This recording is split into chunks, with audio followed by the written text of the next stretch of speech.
In the year 1325, two Italian cities went to war. The cause? A bucket.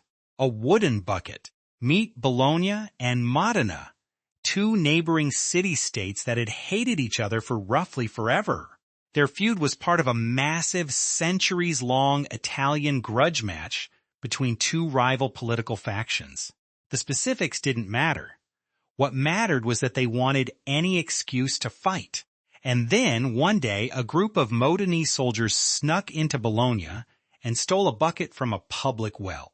Not treasure, not weapons, a bucket, an ordinary oak bucket. Bologna, a city many times larger than Modena, was furious. This meant war. Bologna raised an enormous army, around 30,000 men. Modena scraped together roughly 7,000. They were outnumbered more than 4-1. The two armies met at Zappolino in November 1325.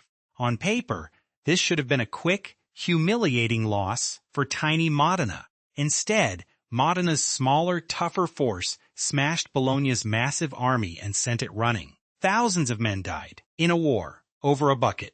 And here's the best part. After winning, the Modenese marched to Bologna's gates.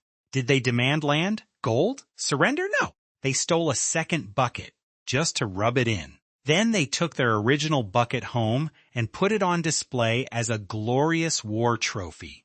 And when I say on display, I mean it is still on display today. The bucket sits in a tower in Modena, 700 years later, treated like a national treasure. They guard it so carefully that the one tourists see is a replica. The real bucket is kept safe, because nothing says we won quite like a securely protected wooden pail. The War of the Bucket. Thousands dead, one bucket stolen, and a city that's been bragging about it ever since.